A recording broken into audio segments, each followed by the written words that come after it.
Amid the scenes of human heartache this summer, another tragedy has been playing out, the huge toll on our unique wildlife.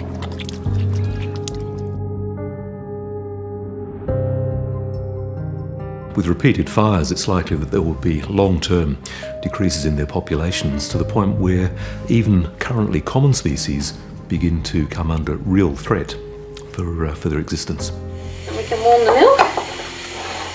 All right. Now we go feed. He was just skin and bone, this little fella. He was just, a little tiny little thing. Like thousands of other Australians, these kangaroo joeys are bushfire refugees. Papa. You're going to sleep. Susie Pulis runs a wildlife shelter in East Gippsland. As the fire front bore down, she fled with more than 30 native animals she was looking after.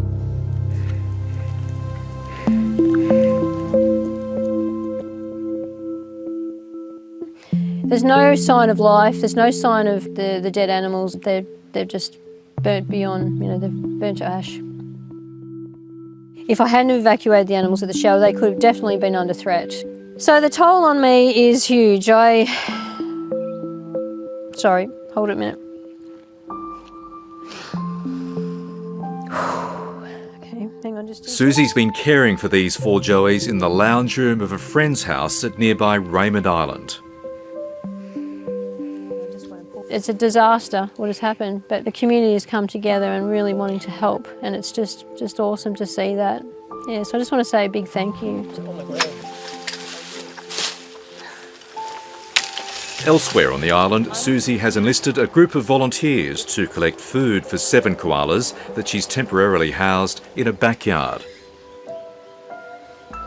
We've got a roster going at the moment, and every morning we come and put new food in for the koalas, make sure it's all clean and nice for them and that they're all happy. They're here because they were terribly sick, starving basically, but through the care and the good work of the locals on Raymond Island, we've been able to bring them back to good health. Koalas are particularly vulnerable to the bushfire threat. One of their responses to a threat is to climb up to the top of a tree and sit there. And if you have crown fires happening, that's obviously the last place you want to be. Ecologist Chris Dickman says that other animals not directly threatened by the flames could also face a grim future.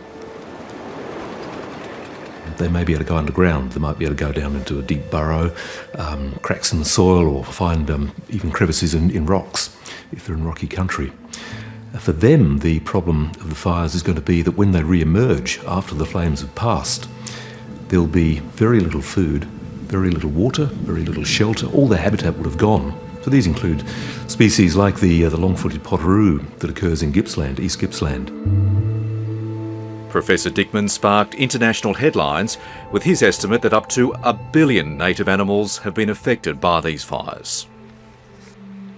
Using average density estimates from published information in New South Wales, it looks as if around 800 million mammals, birds and reptiles have been affected by the fires. If we can make the assumption that the average densities calculated for New South Wales can be extrapolated into Victoria, where 1.2 million hectares have burned, then we're probably looking at 1 billion mammals, birds and reptiles that have been affected by the fires. So numbers are huge. One of our guys was escorted through the fires, and he said it was like walking through a crematorium. He said it was deathly quiet, there was no birds, there was just charred bodies. Come on, ready for another piece? Come on. Here. Jenny Packwood has been caring for injured birds at her home in Vincentia on the New South Wales south coast. Birds with singed feathers, burnt feet. Sea eagle I had last week came in with badly burned feet. We have a little baby wattle bird. Obviously there's not enough food out there, again, because of the drought and the fire situation. Dead grass, no leaves, no fruit on trees. Down the road, another volunteer, Shirley Lack, is taking care of wombats orphaned by the fires. Come on, Ash. Come on. Come on, get a bit warm outside, boy. Wombats are a lucky animal. They don't have a lot of impact as the fire's going over, but it's when they come out after the fire that the ground's all burnt and there's no food.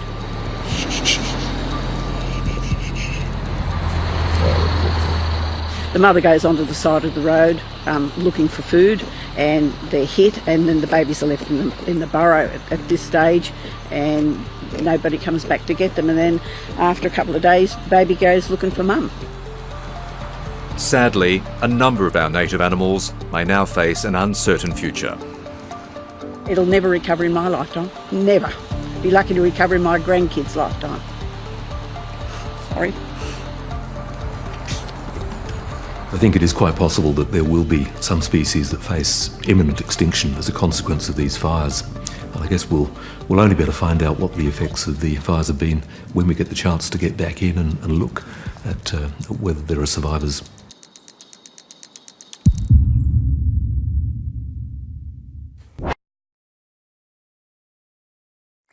Hi, I'm Lee Sales. Thanks for watching this story. If you'd like to watch more of 730's stories, they are on the left of your screen.